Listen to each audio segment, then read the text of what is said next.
First, I would like to say a huge thank you to all of our incredible speakers this morning and this early afternoon. What an incredible journey this day and a half has been for all of us. So many powerful conversations, brilliant panelists, and so many opportunities to connect and build community, especially on the dance floor. My name is Amber Reed, and I'm the Vice President of Advancement at IWPR. I am so moved by everything that we've shared together, and I'm excited to introduce our next speaker, someone who ignites inspiration just by being in the room. Monica Raye Simpson is a force in the progressive movement. She is a creative and a leader that other leaders go to for wisdom. As the executive director of SisterSong, the National Women of Color Reproductive Justice Collective, Monica has been on the front lines for nearly 20 years, advocating for LGBTQ liberation, civil and human rights, and reproductive justice. Proudly hailing from North Carolina, she's a graduate of the Johnson C. Smith University, an HBCU that many of us know very well. And she brings a deep commitment to using her culture to dismantle systems of oppression as a cultural strategist. In 2023, Monica was named one of Time Magazine's 100 most influential people, and has also been recognized as a new civil rights leader for Essence magazine. And let me tell you, if you haven't heard Monica's powerful voice, you're in for a treat. She will lift us up in song and also charge us up for the journey ahead. Please join me in welcoming the incredible Monica Raye Simpson.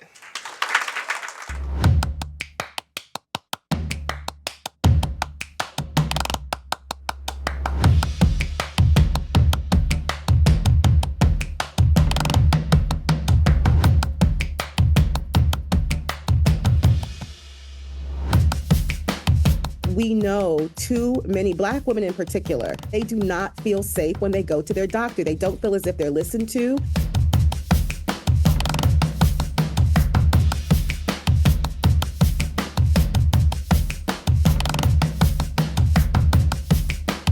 When you remove access, restrict access, ban access to life-saving care, health care that people need, then those who have historically been pushed to the margins will be the ones most affected.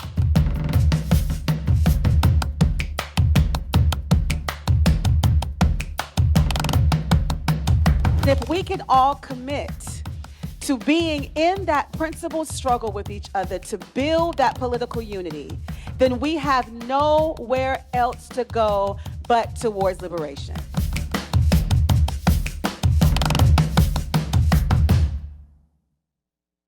Well, hello, beautiful people. Hello. How are y'all feeling today? Great. It's fired up? I love that. It feels like you all have definitely been on a ride together these past couple of days. And I'm mad I heard about a party after the fact.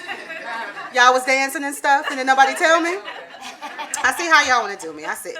Because y'all know I tear it up on the dance floor, okay? But I really, really am really grateful to be here today and honored to be in this room and to share space with each and every one of you. Thank you so much. First of all, I want to give so much love to IWPR. Can we give them a round of applause, y'all? Yes. Thank you, Jamila and the entire team. It has been a joy to work with this team, y'all. We get called in to do things and to be a part of things a lot in these movement spaces. And sometimes it can feel so like, just transactional and getting things done. But that's not how this team at IWPR made me feel at all. They made me feel like I was a part of the team. And I'm super, super grateful for that. So thank you all again. And what a powerful room I'm looking at right now, y'all. You all said yes to being here for what is not just a conference, I hear, but a call to action. You are here because you are committed to revolutionary research and advocacy that centers the lives of the people that have historically been pushed to the margins. And dare I say that I am in a room with those who are committed to being the change. Are y'all change makers today, good people? So let me tell y'all, now I am a girl from the South. I am a church girl as well. So, call and response is my nature. So I'm going to be doing a lot of that and really involving you all in this conversation with me. Are y'all all right with that? Yes. Okay, that's beautiful because consent is sexy, right? But when I say this word change maker, like that, I've really been sitting with that, over these past couple of months, especially in this year that we've been in, right? Thinking about what does it really mean to be a change maker? And I remember hearing elders and the wise ones say, be the change that you want to see in the world. And it sounded really powerful and profound and something I was like ascribing to, but I never really knew what that meant. And I was always trying to figure out, well, what is the strategy? What is the way to really be the change that we want to see in the world? But in that fight, though, and understanding that and trying to get to that understanding for myself, what I realized is that being a change maker ain't easy. Would y'all agree with me on that? Especially in these times that we're in right now. Like, we are literally fighting for our lives every single day in this country. We wake up every day to headlines like, 2 black women in Georgia died due to their 6-week abortion ban, and their deaths were completely preventable. Can we say their names? Amber Nicole Thurman, Candy Miller. We hear headlines like maternal mortality continues to rise.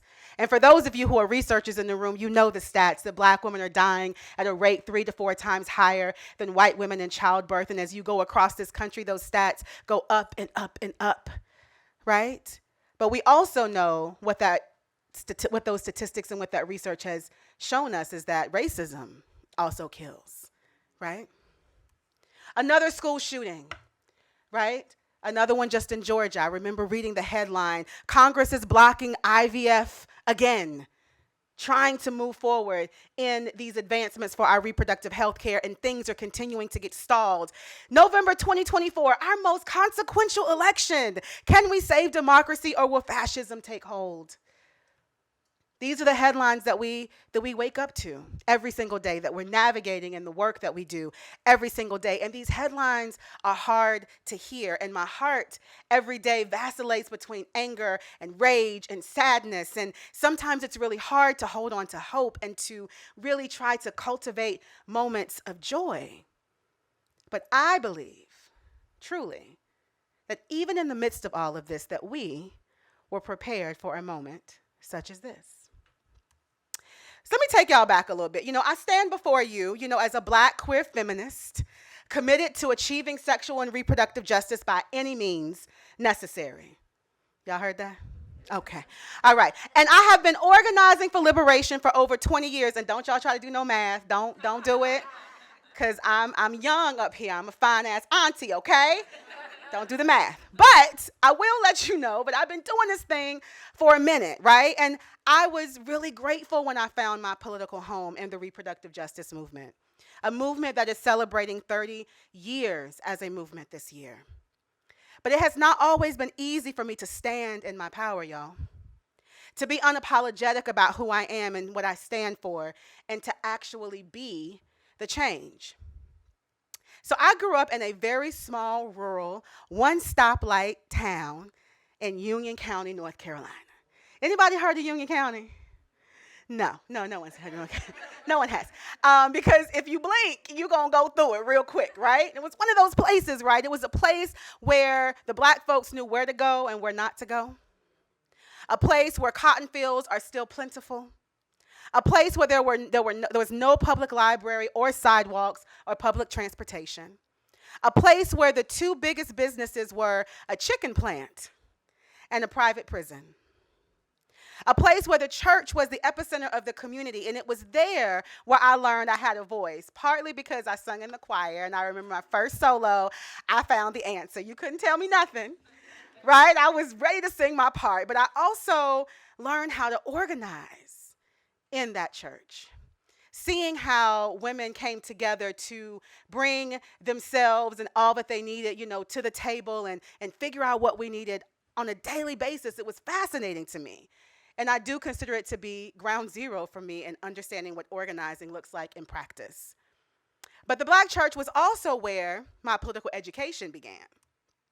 See, I learned about what patriarchy and sexism were when I asked, why couldn't the women speak at the pulpit like the men did? Didn't really make sense to me, right?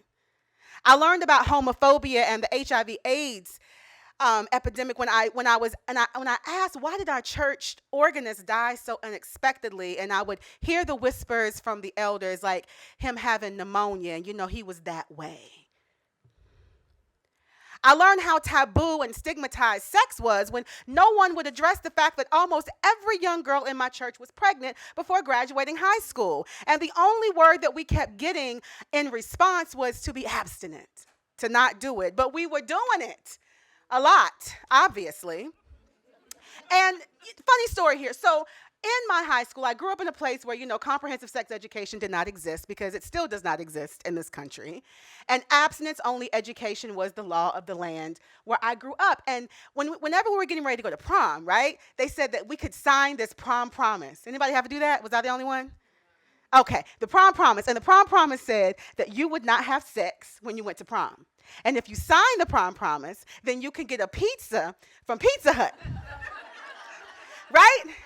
Amazing. And I loved pizza from Pizza Hut. It was my favorite. So I was like, I'm going to sign this prom promise, and I'm going to get this sausage pizza because it was my favorite. But I also had sex at prom. Right? I counted as a win-win. But the issue was we had to be our own peer educators and figure this thing out. And some of us always not having the best stories of figuring it out, right? Because there was no access, there was no opportunity for us to really ask the questions and to talk about what was happening with these ever-changing hormones in our bodies. And making it out of a small town ain't no easy feat, good people. It's just not for so many people. But I knew that there was something bigger for me, It started when I used to watch, Star Search, and I was like, well, maybe I'm supposed to be a singer. But then Star Search seemed so far away because they were in Burbank, California. And I was like, well, how am I going to get to Burbank from Wingate? Don't know how that's going to happen, right? But I knew that there was something bigger. I knew that there was something that I was called to do, and that's what the elders would say. Baby, you got a calling on your life. And when I learned about what a calling was, I was like, well, that seems kind of big. And as I have been on this journey of my life and doing all the work that I have done, what I have learned about a calling is that you will be guided through many experiences that will test your will, that will force you out of your box, that will call you out to yourself and make you call out your deep-rooted contradictions and maybe some respectability politics that lie deep within us. And these experiences will make it mandatory for you to confront your fears and darkest spaces and heal in order for you to fully execute your calling. So when I made my way out of Union County, I made my way just a couple of, miles upward into Mecklenburg County, where I went to my HBCU. And I was like, well, this is where I get to fly free, right? I'm going to come out because I knew I was gay. And I was like, yay, I get to be free. And so I came out in the 99 2000s. That was a fun time. Y'all remember the 99 2000s? That was a fun time. It was a fun time, but it wasn't a fun time to be gay on a Black college campus. Let me just be very clear about that. And so I learned very quickly what it meant to feel unsafe, even amongst people that looked just like me. I learned what ageism and racism and all of that looked like in a movement that I was desperately trying to find my identity in within LGBTQ liberation that was historically and has historically been led mostly by white gay men. So how could I find myself? How could I see myself? But I was just like these folks, right? I also work to abolish for-profit private prisons and immigrant detention centers. And I work with mainstream civil rights organizations around voting rights and working with, all the different things that were coming up in our community. And, for me growing up, the civil rights movement made all the right sense because, in my house, there was always two pictures in every Black household that I grew up in. It was a picture of Jesus and Martin Luther King Jr., right? So I was like, these are my models for, how I'm supposed to lead in the world, right? But in all of that work that I was doing, at some point, I felt like I had to check some part of my identity at the door. In civil rights spaces, they weren't necessarily ready for my queerness. In the abolition spaces and the places that we're working on around criminal justice reform, this notion of like gender wasn't necessarily there yet, wasn't really taking hold. It just felt like at every turn I was being asked to say, not this part of you yet. We'll get to that later. Maybe not right now. And in all of this work, it wasn't until I was introduced to the reproductive justice movement in 2007 by Loretta Ross. And I remember hearing this woman speak on this stage. And mind you, at that time, I had been working in the nonprofit sector in advocacy work for many years. And all of the people who led the organizations that I worked for were white men. Every single organization. And so for me, I didn't see where people of color were actually leading. I saw us doing the work. But I didn't see us leading. I didn't see us moving the strategies. I didn't see us really creating the opportunities. And I was really struggling.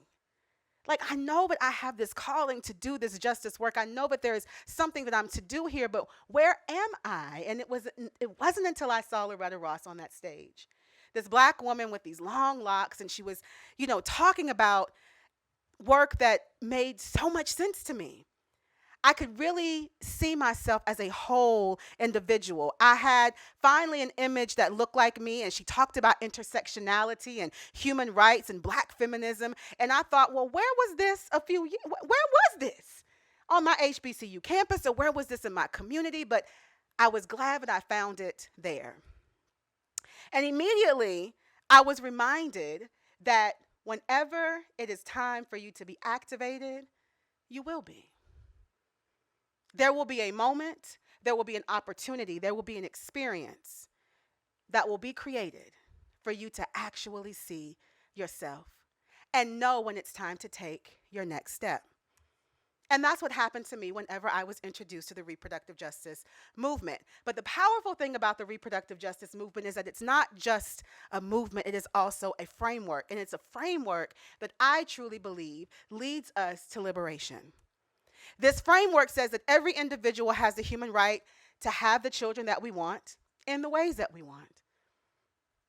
I didn't really think about that growing up. I didn't hear anything about doulas or midwives. That wasn't really a part of my culture. But in this work, I realized that, we have a long legacy, history of controlling our own fertility and supporting our communities and bringing children into the world and having healthy pregnancies. And I'm just like, you mean to tell me that this is a part of my history, right? This framework says that every individual has the human right to not have a child, to prevent or end pregnancy without shame, but with dignity.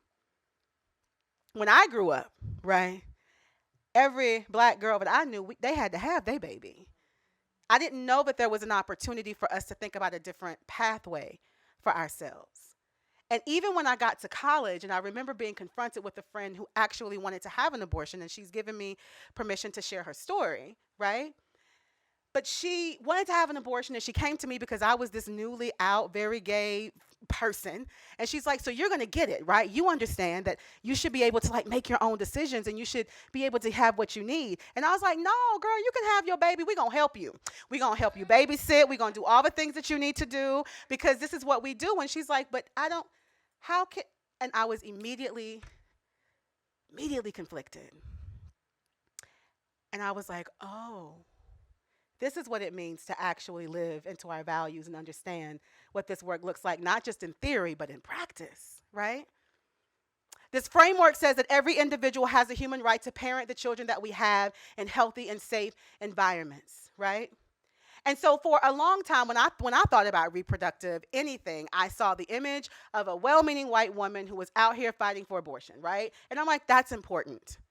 But the more that I really understood the power of this reproductive justice framework, it actually expanded so much more into this third tenet of parenting the children that we have in healthy and safe environments. And it reminded me of all the times in my own community where I wasn't safe, where I didn't have access to what I needed to be able to thrive and to live my healthiest life. So there was this movement and this framework that says that we can't do this work without not only thinking about what we need in the immediate, but like what do our children, what do the people need, this next generation, this future, what do they need to be able to thrive? And ultimately this work is about bodily autonomy, being able to make our own decisions, to have a self-determined life. And for me, that's all it took for me. And to me, I feel like that's at the core of all the work that we do, from policy to academia to research to advocacy to culture work. If we do not have the human right to make our own decisions about our bodies, our family structures, and our futures, good people, then can we truly be free? Is that possible? I don't think it's possible if we don't have that human right. And so for me, again, this framework of reproductive justice is essential, it is critical, it is imperative to all the work that we do. It cannot be a movement or a work that is sidelined from the justice work that we consider, to be the most pressing of our times. If we are not seeing these things inextricably linked to each other, then we are setting ourselves up for some dangerous times. Unfortunately, like the ones that we are in the midst of right now. This work reminds me of a quote that I learned of Audre Lorde really, really early in my political education of trying to see and find myself reflected in the world. And Audre Lorde said, we can't have single issue movements because we do not live single issue lives. We cannot have single issue movements because we do not live single issue lives. Our people are not a monolith. Our stories are vast, they are diverse. And until we create spaces and opportunities for our people to be able to fully show up and show their beautiful diversity, right? Then we're not really building movement. Building movement requires people to see themselves. Building movement requires that people are able it requires for people to be able to show up authentically and truthfully and to be able to be held in the best possible way. So this framework helps us build our collective strength at the intersections of our work. See, I know that all of us are coming into this room from many different places, right? Whether you are an amazing researcher, where are the researchers in the room? Where y'all at? Hey, researchers. Yes, we love y'all, right? Y'all don't get enough credit. Let me just say that. Researchers don't. Can we give the researchers a round of applause? They don't get enough credit. Because they're the ones behind the scenes, like, crunching these numbers and pulling together these graphs and helping us figure these things out. That's a lot of work, right? But it's that research that gives us the ability to build stories. It gives us the ability to build narratives. It gives us the ability to build policy. Like, that is the core of this. So that's important. We also got some folks in this room, I'm sure that are working from academia, right? Where are my academics in the room? Where y'all at? It's all right. Don't be scared to raise your hands. Academics, we need you in the room, right? Y'all are in these places holding it down in these institutions, making sure that, our work don't get lost in these ivory towers, right? Y'all are bringing it down. That's important. Where are the policymakers in the room? Where are you at? Come on, policymakers. Y'all acting like y'all not feeling yourselves today. This is the place where you get to feel yourself, right?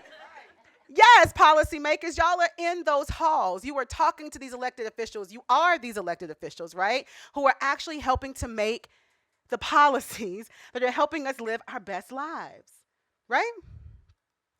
We're the culture people in the room. The folks who are like out here, the storytellers, the culture workers, like really building out those narratives for us. Y'all in the room?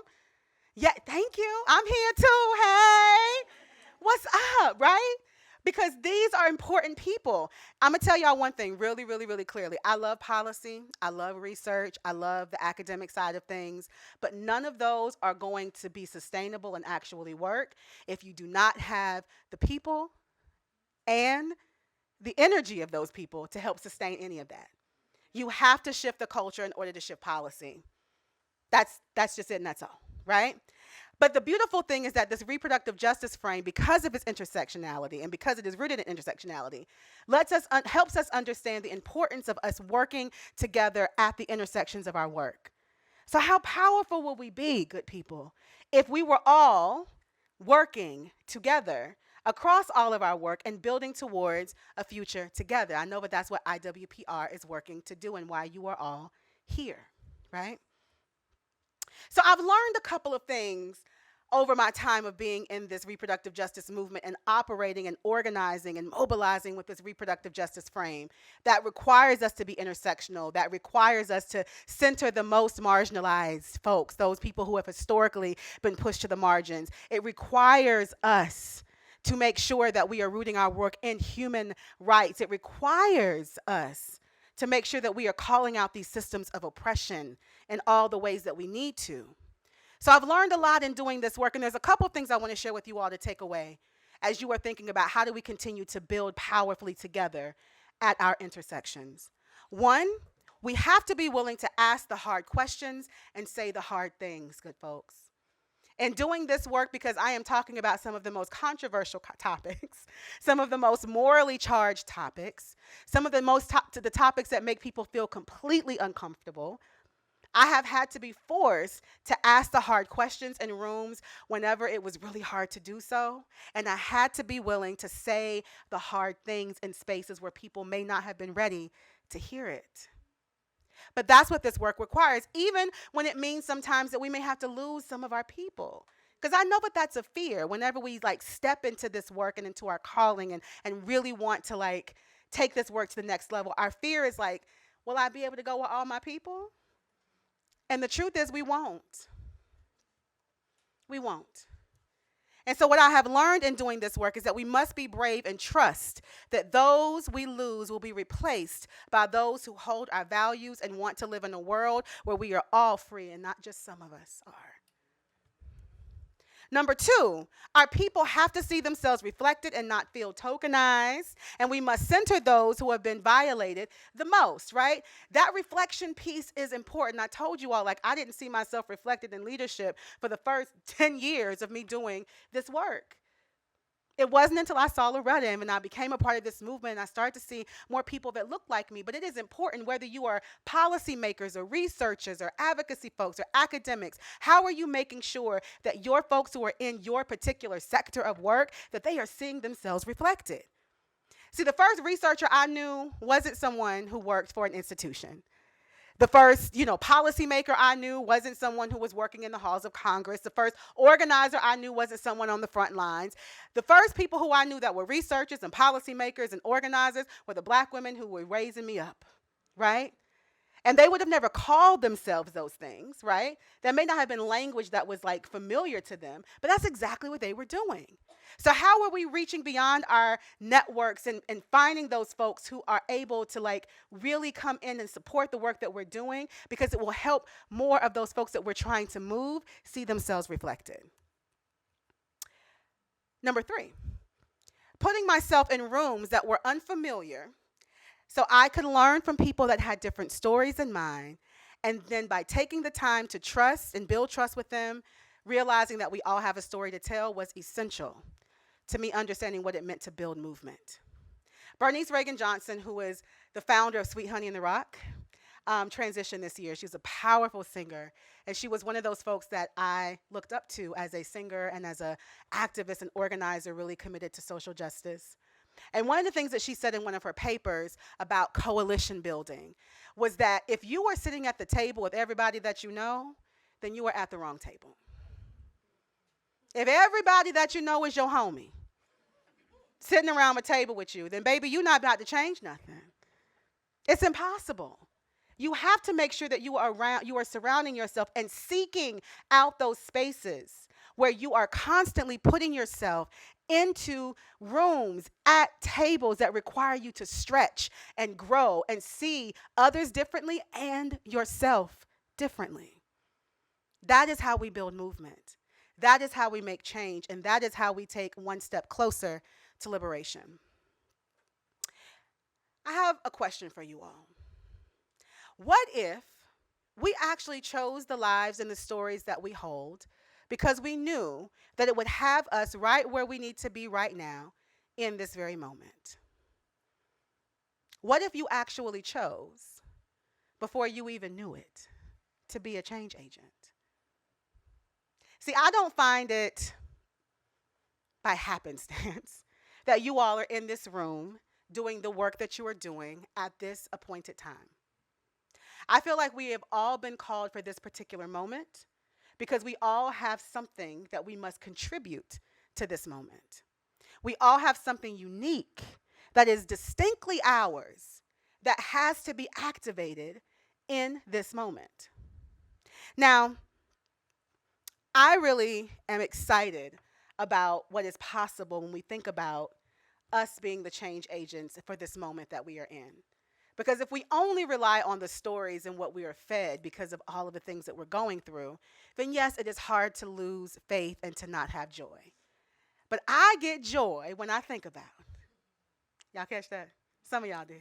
I get joy when I think about the fact that we have all been created with a special gift with unique traits that are necessary for this moment that we are in. Have you asked yourself lately, what is that?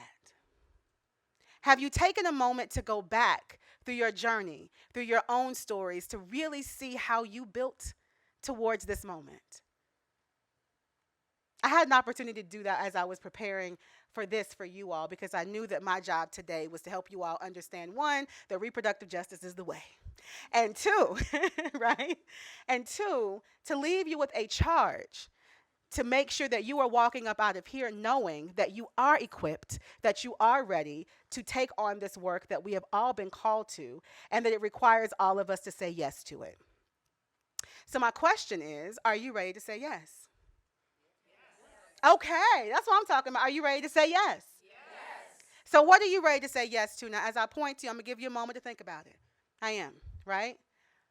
But I want you to think about, what are you ready to say yes to? Maybe it's yes to, really starting that research project that you've been holding in the back of your head. Maybe it's saying yes to, what, they had asked me to be a part of this steering committee, and I didn't know if I really had the time, and I was a little worried, but I'm going to say, right? What are you going to say yes to? Leaving this space that has been so beautifully curated by IWPR, what are you going to say yes to? So what are you going to say yes to, my dear? I'm here on the front row with this beautiful scarf. That is you, my love. Yes. What are you going to say yes to? Yeah.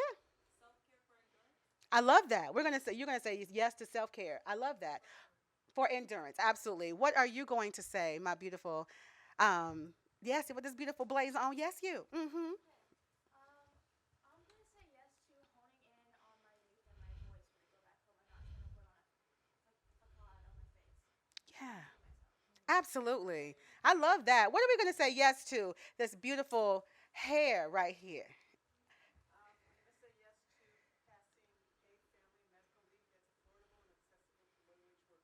Absolutely. Come on now. I love this. What are we going to say yes to? This pink beautiful dress here. Yes, I see you. What you going to say yes to?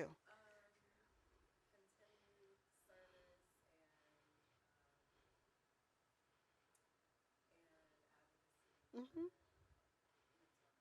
Absolutely. We need that. Thank you for your yes. I'm going to go on this side of the room over here. This black and white skirt on the front row. What you saying yes to? Yes, we need that. Let me see who else I got back there who I can count on. Okay, on this row right here, you turned away from me. I'm talking to you in the black jacket. Yep. Yes, yes, yes. Yes. We're gonna say, yeah, we're gonna start with you. We're gonna go to your other sister in black. Okay, go ahead. Yes, you first. Yes, get out of that comfort zone. And what about you? Yep. Mm-hmm. Yes. How powerful is that, y'all? That's all it requires in order to build powerful movements is one yes after the next. And if you all are willing to walk out of this room today saying yes to that and realizing that it is important to center reproductive justice in all of the work that you do, then I feel like I might have done my job a little bit today, right? I'll say this last thing. I mentioned the two women whose names we said earlier today, Amber Thurman and Candy Miller. On September 28th, there is a national call to action around this that we really want all of you to be tapped into. I know that IWPR can support by helping to spread the word in the ways that we are building out this action on September 28th. But this is a moment. Amber Thurman's mother said that she did not want her daughter to be a statistic. And so it is important for us to understand that just like there were 44,000 black women that got on the call, to advocate for our democracy, and the way that we get in the streets whenever, unfortunately another person is slain, the way that we show up for our children who are having to navigate these schools is the same way that we're going to have to show up for these black women who lost their lives in such a senseless way. And so my final ask of you is to say yes to being a part of that action, to making sure that these women's names are not forgotten and that their lives did not leave this planet in vain. Can we all say yes to that?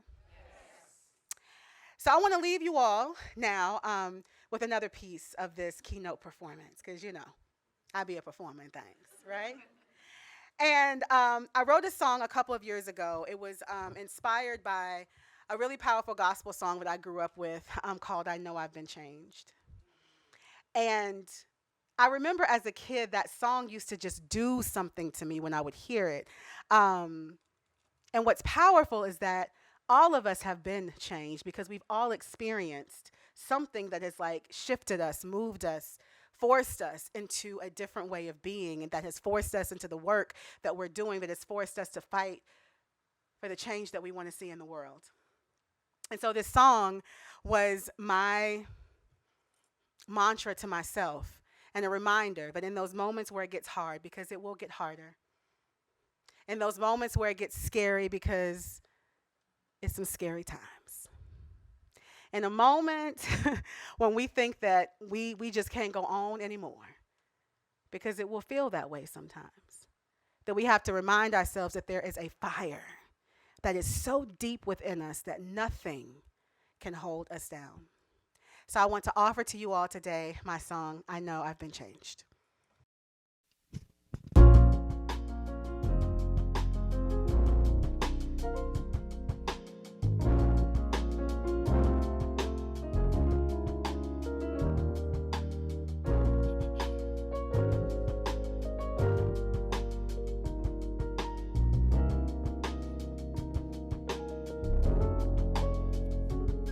I've been through some things, I've had to endure a lot. People tried to hold me down, take away the power I got, but I had to let them know they don't know who they messing with. I got this fire in me that burns so deep nobody can hold me down. I know I've been changed. I know I've been changed. I know I've been changed. I got this fire in me that burns so deep nobody can hold me down. We're in the midst of a change that's bigger than you and me. There's a charge we were born to keep, yeah, that was predestined before we were thought to be. We gotta keep on pushing. We gotta feel the fire deep within. We gotta make a change, reclaim our names. We've got to make a change.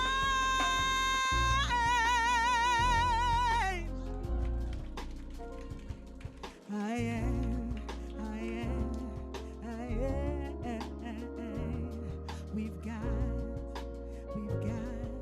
We've got to make a change.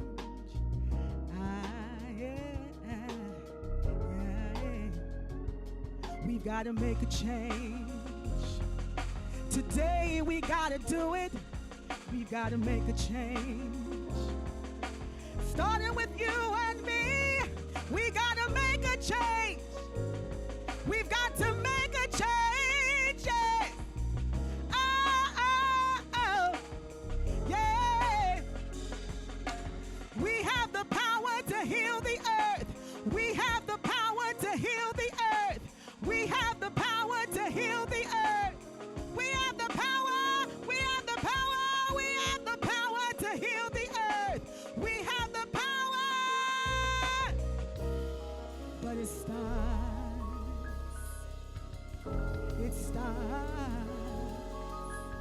with you and me.